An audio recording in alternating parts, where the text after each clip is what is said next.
नमस्कार। ज्योतिष, आध्यात्मिकता और सनातन धर्म के इस दिव्य संगम में आपका स्वागत है। हम सब जानते हैं कि सावन का महीना भगवान शिव को समर्पित है। इस दौरान महादेव का व्रत रखना अत्यंत पुण्यकारी माना जाता है। हर भक्त, चाहे वह पुरुष हो या स्त्री, अपनी श्रद्धा के अनुसार ये व्रत रखता है।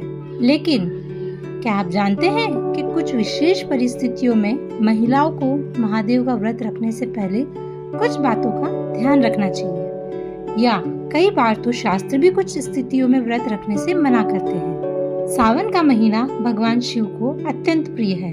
ऐसी मान्यता है कि इसी महीने में देवी पार्वती ने भगवान शिव को पति रूप में पाने के लिए कठोर तपस्या की थी। सावन में शिव जलाभिषेक करने और व्रत रखने से महादेव प्रसन्न होते हैं और भक्तों की मनोकामनाएं जल्दी पूर्ण करते हैं। सावन सोमवार के व्रत का तो विशेष महत्व है। शिव पुराण में महादेव की महिमा का विस्तार से वर्णन है। इसमें बताया गया है कि महादेव कितने कृपालु और भक्त वत्सल है। उन्हें केवल एक लोटा जल और सच्ची श्रद्धा से ही प्रसन्न किया जा सकता है। व्रत केवल अन्न का त्याग नहीं है, यह मन और इंद्रियों पर नियंत्रण का भी एक साधन है। यह हमें आत्मशुद्धि और ईश्वर के प्रति एकाग्रता सिखाता है। आज हम इसी गहन विषय पर चर्चा करेंगे। हम यह नहीं कह रहे कि किसी को व्रत नहीं रखना चाहिए, बल्कि हमारा उद्देश्य यह समझना है कि किन परिस्थितियों में शरीर और मन का स्वास्थ्य सबसे ऊपर होता है और ऐसे में शास्त्रों की क्या सलाह है। हम जानेंगे कि पुराणों में इस विषय पर क्या कहा गया है और आध्यात्मिक दृष्टिकोण से इसका क्या महत्व है। हमारा लक्ष्य आपको सही जानकारी देना है ताकि आप अपनी भक्ति और स्वास्थ्य के बीच एक सही संतुलन बना सकें। अब बात करते हैं उन विशेष परिस्थितियों की जहां महिलाओं को महादेव का व्रत रखने से पहले विशेष ध्यान देने की आवश्यकता है। यहाँ हम किसी को व्रत रखने से रोक नहीं रहे हैं, बल्कि एक विवेकपूर्ण निर्णय लेने की सलाह दे रहे हैं। गर्भावस्था, यह सबसे महत्वपूर्ण और संवेदनशील स्थिति होती है। हमारे शास्त्रों और आयुर्वेद दोनों में ही गर्भवती महिलाओं के स्वास्थ्य को सर्वोच्च प्राथमिकता दी गई है। गर्भावस्था के दौरान महिला के शरीर को अतिरिक्त पोषण और ऊर्जा की आवश्यकता होती है। व्रत रखने से शरीर में कमजोरी आ सकती है, जिससे माँ और शिशु दोनों के स्वास्थ्य पर नकारात्मक प्रभाव पड़ सकता है। शिशु का विकास माँ के पोषण पर निर्भर करता है। यदि माँ भूखी रहती है तो उसे प्रॉपर पोषक तत्व नहीं मिल पाते, तो शिशु का विकास भी प्रभावित हो सकता है। धर्म ग्रंथों में स्पष्ट रूप से कहा गया है कि जहाँ प्राणों पर संकट हो या स्वास्थ्य को गंभीर रूप से हानि पहुँचने की आशंका हो, वहाँ व्रत नियमों में छूट दी जाती है। स्कंद पुराण और गरुड़ पुराण जैसे ग्रंथों में जीवन की रक्षा को परम धर्म बताया गया है। गर्भवती महिला का व्रत रखना जहाँ उसके शरीर को कष्ट हो, उचित नहीं माना जाता। ऐसे में गर्भवती महिलाएं व्रत का संकल्प मन में कर सकती है, महादेव का स्मरण कर सकती है, भजन कीर्तन कर सकती है, शिव चालीसा का पाठ कर सकती है, लेकिन अन्न और जल का त्याग ना करें। आप फलाहार कर सकती है, दूध ले सकती है, या अपनी शारीरिक क्षमता के अनुसार केवल शिव मंदिर जाकर दर्शन कर सकती है। महादेव हृदय के भाव देखते हैं, शारीरिक कष्ट नहीं। नंबर 2, स्तनपान कराने वाली महिलाएं। जिन माताओं को छोटे बच्चे हैं और वे स्तनपान करा रही है, उन्हें भी व्रत के संबंध में बहुत सावधानी बरतनी चाहिए। बच्चों का पोषण, शिशु का आहार पूरी तरह से माँ के दूध पर निर्भर करता है। यदि माँ व्रत रखती है और पर्याप्त पोषण नहीं लेती, तो दूध की आपूर्ति कम हो सकती है, जिससे शिशु को पर्याप्त पोषण नहीं मिलेगा। माँ का स्वास्थ्य, स्तनपान कराने से माँ के शरीर में काफी ऊर्जा खर्च होती है।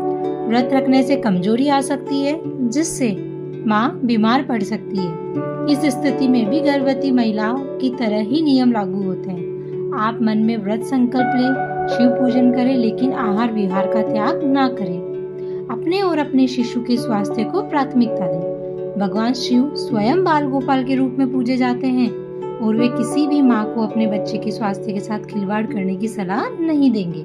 नंबर 3, गंभीर रूप से बीमार महिलाएं। यदि कोई महिला किसी गंभीर बीमारी से जूझ रही है, जैसे डायबिटीज, हाई ब्लड प्रेशर या कोई अन्य दीर्घकालिक बीमारी, जो उन्हें भी व्रत रखने से बचना चाहिए। कई बीमारियों में नियमित रूप से दवाओं का सेवन करना पड़ता है और ये दवाएं खाली पेट नहीं ली जा सकती। बीमारी की अवस्था में शरीर पहले से ही कमजोर होता है। व्रत रखने से यह कमजोरी और बढ़ सकती है, जिससे स्थिति और बिगड़ सकती है। ऐसे मामलों में डॉक्टर की सलाह सर्वोपरि है। किसी भी धार्मिक अनुष्ठान से पहले अपने चिकित्सक से परामर्श अवश्य करें। आयुर्वेद भी कहता है, शरीर ही सभी धर्मों का साधन है। यदि शरीर ही स्वस्थ नहीं होगा तो कोई भी धार्मिक कार्य कैसे किया जा सकता है।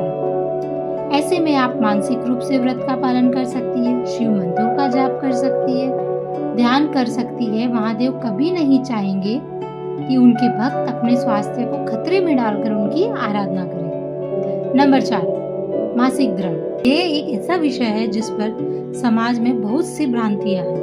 सनातन धर्म में मासिक धर्म के दौरान महिलाओं को अशुद्ध नहीं माना जाता, बल्कि इसे एक प्राकृतिक और पवित्र प्रक्रिया माना जाता है।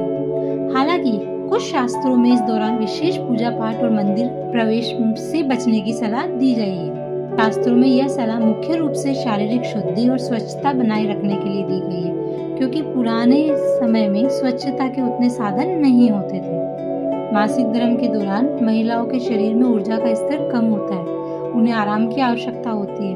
व्रत रखने से थकान और कमजोरी बढ़ सकती है। इस अवधि में महिलाएं मानसिक रूप से महादेव का ध्यान कर सकती है, शिव मंत्रों का जाप कर सकती है। आप अपनी श्रद्धा और विवेक से निर्णय लेकिन अपने शरीर की सुने, उसे अनावश्यक कष्ट ना दें। देवी भागवत पुराण।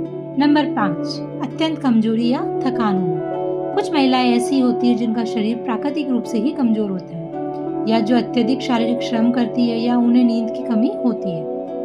यदि आपके शरीर में पहले से ही ऊर्जा की कमी है तो व्रत रखने से आपकी हालत और बिगड़ सकती है। यदि व्रत रखने से आपके दैनिक कार्य बाधित हो रहे हैं, तो आप चिड़चिड़ी हो रही हो, तो यह व्रत का सही उद्देश्य नहीं है। चलिए जानते हैं हम क्या करें अगर व्रत करना संभव ना हो। यदि आप उपरोक्त परिस्थितियों के कारण पूर्ण व्रत नहीं रख पा रही है, तो भी आप महादेव का आशीर्वाद प्राप्त कर सकती है।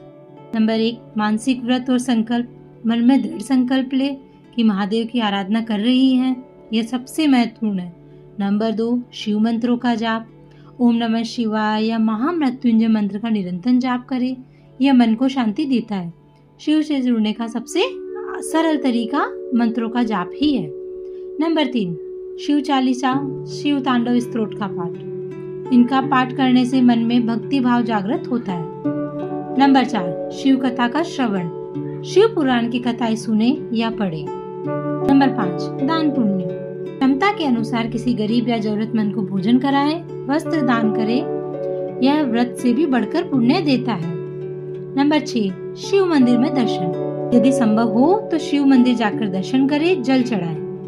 नंबर 7, सकारात्मक सोच। महादेव की कृपा पर विश्वास रखें और अपने आप को सकारात्मक सोचें और सकारात्मक बनाए रखें। व्रत का अर्थ स्वयं को कष्ट देना नहीं, बल्कि अपनी इच्छाओं पर नियंत्रण पाना और ईश्वर के करीब जाना है।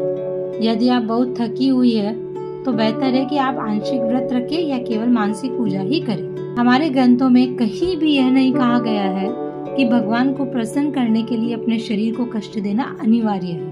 तो सारांश यह है कि सावन में महादेव का व्रत रखना अत्यंत शुभ है, लेकिन गर्भवती महिलाएं, स्तनपान कराने वाली महिलाएं, गंभीर रूप से बीमार या अत्यधिक शारीरिक कमजोरी महसूस करने वाली महिलाओं को अपनी शारीरिक और मानसिक स्थिति का आंकलन करके ही व्रत का निर्णय लेना चाहिए।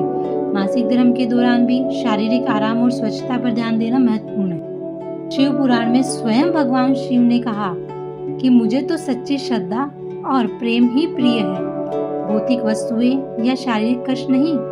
उन्होंने भक्तों को अपने स्वास्थ्य का ध्यान रखने की भी सलाह दी है। कई पुराणों में उल्लेख है, यदि किसी व्रत के कारण व्यक्ति की जान को खतरा हो या वह गंभीर रूप से बीमार हो जाए तो उसे उस व्रत का त्याग कर देना चाहिए। उसके बदले में कोई सरल अनुष्ठान कर लेना चाहिए। भगवान शिव को शारीरिक कष्ट नहीं, बल्कि सच्ची श्रद्धा और पवित्र भाव प्रिय है। आध्यात्मिक दृष्टिकोण से भक्ति का अर्थ यह नहीं कि हम अपने शरीर को इतना कष्ट दें कि वह बीमार पड़ जाए। शरीर एक मंदिर है और इसकी देखभाल करना हमारा कर्तव्य है। महादेव तो वैद्यनाथ भी है, यानी रोगों के चिकित्सक। वे कभी नहीं चाहेंगे कि उनके भक्त बीमार पड़े। शरीर स्वस्थ रहेगा तभी हम पूरी निष्ठा और ऊर्जा के साथ भक्ति कर पाएंगे। तो भक्तों, मुझे उम्मीद है इस वीडियो से आपको सावन में महादेव के व्रत से जुड़ी महत्वपूर्ण और सटीक जानकारी मिली होगी। अपनी भक्ति को अपने स्वास्थ्य के साथ संतुलन करना ही सच्ची समझदारी है। अगली वीडियो में हम फिर मिलेंगे एक नए विषय के साथ। तब तक के लिए स्वस्थ रहे, खुश रहे और भगवान महादेव की कृपा आप पर बनी रहे। कमेंट बॉक्स में जरूर लिखिए हर हर महादेव।